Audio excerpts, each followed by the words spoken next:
Hello students, hope आप सब लोग फाइन होंगे। Today we are going to start our next chapter in class 11, that is the excretory product and their elimination. Excretory product का meaning क्या होगा? Basically हम लोग अगर इसका वर्ड को हम लोग समझना चाहें, एक्सक्रीटरी का मतलब कि ये हमारे लिए क्या है, वेस्ट प्रोडक्ट है। ठीक है, जो वेस्ट है हमारी बॉडी का, वो कौन कौन से हैं जो बनेंगे, हम उसको नाम दे देंगे किसका, प्रोडक्ट को। और एलिमिनेशन का मतलब है टू रिमूव, कि हमारी बॉडी उनको बॉडी के बाहर कैसे रिमूव करती है। तो let have a look on this. सबसे पहले हम लोग देखते हैं इसकी इंट्रोडक्शन की, सबसे पहले इसको किसने कैसे जो है डिस्कवर किया था। तो इसमें सबसे फर्स्ट वन अपना आता है हेमियोस्टेसिस। हेमियोस्टेसिस अगर हम लोग बात करते हैं तो ये वो कंडीशन होती है जिसके अंदर ऑर्गेनिज्म जो है वो अपना कांस्टेंट इंटरनल एनवायरनमेंट मेंटेन करता है। यानी कि हमारा जो इंटरनल एनवायरनमेंट है, हमारी बॉडी का जो टेम्परेचर है वो कांस्टेंट रहेगा, वो अकॉर्डिंग टू द सराउंडिंग वो चेंज नहीं होता। और इसको सबसे पहले इस कंडीशन को जो है रियलाइज़ किया था किसने, कोलाडे बर्नार्ड ने in 1857, and that's why he is also called as the father of modern experimental physiology।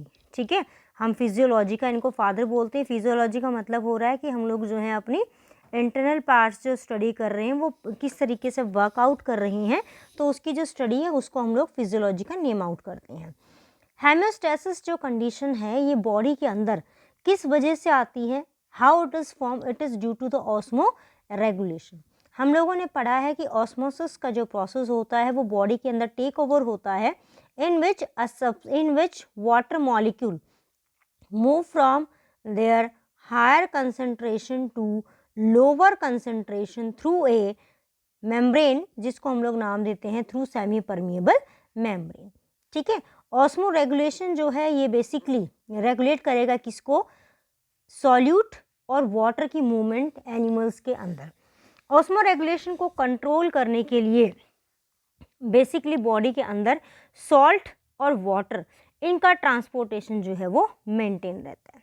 ठीक है, अब इसको अगर हम लोग कंक्लूड करें कि कैसे हमें काउंट आउट करना है, तो इसकी जो कंसंट्रेशन होती है ऑस्मोसिस की, हम जो मेजर आउट करते हैं, तो इसको एक्सप्रेस किया जाता है ऑस्मोमोल्स के अंदर।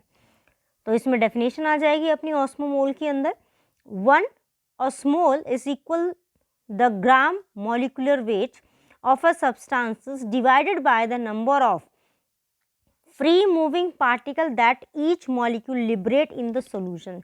यानी कि हमारे पास मान लो सपोज हमने कहा कि ये हमारे पास एक ग्लूकोज का सोल्यूशन है, ठीक है, या XYZ कोई भी सोल्यूशन हमारा है, इसका जो मॉलिक्यूलर वेट है, ठीक है, मॉलिक्यूलर वेट हम कैसे निकालते हैं, इन सब के एटॉमिक मास के थ्रू हम लोग इनका मॉलिक्यूलर वेट जो है वो काउंट करते हैं, इनका जो एटॉमिक मास उसको प्लस आउट करके। ठीक है, आप लोगों ने केमिस्ट्री के अंदर ये बहुत ही अच्छे से कर रखा है। Next is ऑस्मोमोलैरिटी। ऑस्मोमोलैरिटी यानी कि पर लीटर ऑफ सॉल्यूशन में, ठीक है, पर लीटर ऑफ सॉल्यूशन में कितने ऑस्मोमोल्स हमारे प्रेजेंट हैं XYZ हमारे सॉल्वेंट के जो सॉल्यूशन के अंदर हमने ऐड किया हुआ है। और ऑस्मोलैरिटी नंबर ऑफ, ये है मोलैरिटी, ये है मोलैलिटी, ध्यान से देखना है इसको। मोलैरिटी में हम लोग किसका लेते हैं, ऑस्मोमोल जो सॉल्यूशन का है, पूरे सॉल्यूशन का। और ऑस्मोलैरिटी के अंदर हम लोग किसका लेते हैं, ये हम लेते हैं सॉल्वेंट का, कि कितना हमने सॉल्वेंट उसके अंदर ऐड कर रखा है। ठीक है, इसकी यूनिट क्या होती है हमारी मेज़र करने की, मिली ऑस्मो पर लीटर, क्योंकि बॉडी के अंदर ये मिलीग्राम के अंदर बहुत ही नेग्लिजिबल फॉर्म के अंदर बनता है। अब कुछ ऑर्गेनिज्म ऐसे होते हैं जो ऑस्मोटिक प्रेशर के अकॉर्डिंग बॉडी को चेंज आउट नहीं कर सकते, वो माइग्रेट कर जाते हैं। फॉर एग्जांपल नाउअडेज जो लिजार्ड हैं, कॉमन हमारी वॉल लिजार्ड हम जिसको बोलते हैं, वो अपने को विजिबल नहीं होती अपनी वॉल्स के ऊपर। रीज़न क्या होता है कि अब जो टेम्परेचर है, दिस टेम्परेचर यानी कि विंटर सीजन के अंदर अपना जो टेम्परेचर है ये क्या हो रहा है, लोअर हो रहा है। उनकी बॉडी जो है, उनकी बॉडी इस टेम्परेचर को टॉलरेट नहीं कर सकती। ठीक है, तो ये ऑर्गेनिज्म कहलाते हैं हमारे कन्फर्मर्स, जो छुप जाते हैं कहीं ना कहीं। ठीक है, ये हमारा आएगा इसका बेसिक। तो ये ऑर्गेनिज्म क्या होते हैं, ये अपनी बॉडी के अंदर जैसे ही एनवायरनमेंट के अंदर चेंज आता है वो इस चीज़ को अपने आप ही देख लेते हैं कि कैसे हमारी बॉडी के अंदर अब हमें चेंज लाना है। उसके बाद हम देखते हैं according to the elimination, mostly जो एलिमिनेशन प्रोडक्ट है वो हमारा कौन सा होता है, इट इज़ नाइट्रोजनस वेस्ट। तो नाइट्रोजनस वेस्ट के बेसिस के ऊपर हमारे अलग अलग तरह के ऑर्गेनिजम्स हैं। सबसे पहले हमारे आते हैं एमोनोटेलिज्म ऑर्गेनिज्म। एमोनोटेलिज्म जो ऑर्गेनिज्म होते हैं इनके अंदर बेसिकली अमोनिया जो होता है वो बॉडी के बाहर रिलीज होता है और ये सॉल्युबल होता है किसके अंदर, वाटर के अंदर।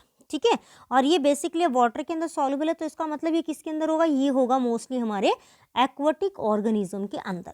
ये इसके एग्जाम्पल हो गए, हमारे फिशेस के अंदर हैं, एक्वाटिक एम्फीबियंस के अंदर, एक्वाटिक इंसेक्ट्स के अंदर, ये सभी के सभी क्या कहूँगे हमारे एमोनोटेलिक एनिमल्स। नेक्स्ट हमारा आता है यूरियोटेलिज्म।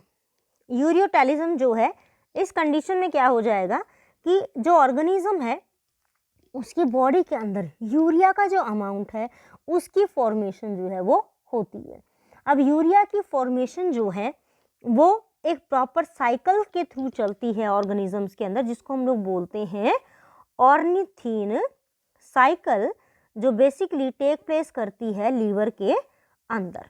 ठीक है, उसके बाद अगर हम लोग देखें तो ये नेसेसरी क्यों है कि बॉडी के बाहर इसको रिमूव किया जाए।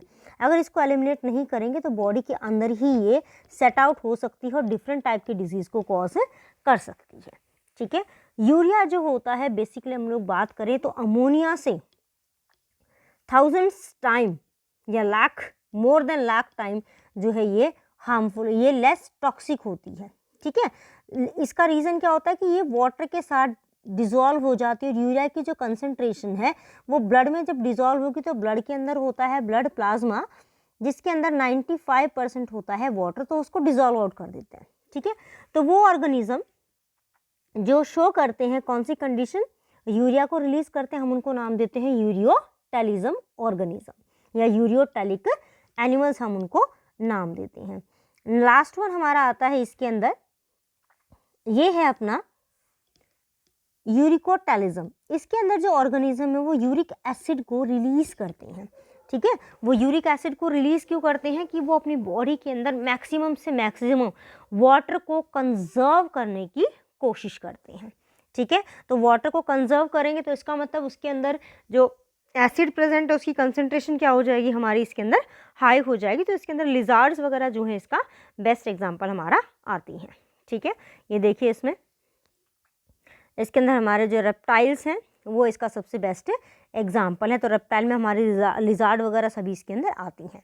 नेक्स्ट आते हैं हमारे एक्सक्रीटरी ऑर्गन।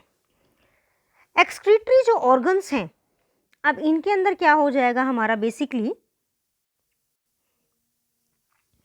प्रोटोनेफ्रीडिया जो है बेसिकली ये एक्सक्रीटरी ऑर्गन है किन के अंदर, ये हमारा एक्सक्रीटरी ऑर्गन होता है जो लोअर फॉर्म ऑफ ऑर्गेनिज्म है लाइक प्लेनेरिया, एम्फिऑक्सिस।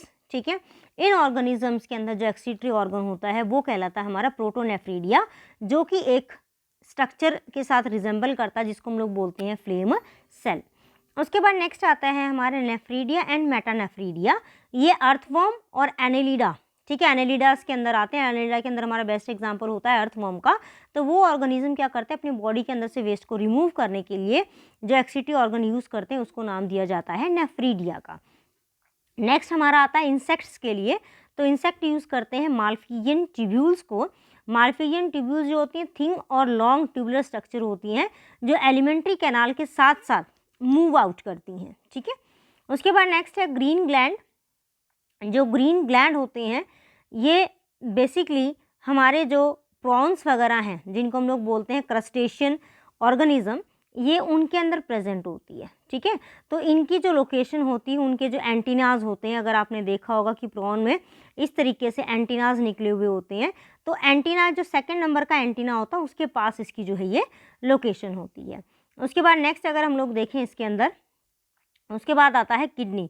तो kidney as you all know ये जो वर्टिबल वर्टिब्रेटा जो ऑर्गेनिज्म है, ठीक है, उनके अंदर हमारा प्रेजेंट होता है kidney, like human beings and other जो ऑर्गेनिज्म है, रेप्टाइल्स वगैरह हैं, उनके अंदर ये किडनी जो है ये प्रेजेंट होती है, जिसकी स्ट्रक्चर एंड फंक्शन यूनिट को हम लोग किसका नाम देते हैं, नेफ्रॉन का। तो this is all about the excretory organ of different type of organism. In next video we will go on with the study of human excretory system, especially the structure of the kidney. Thank you all.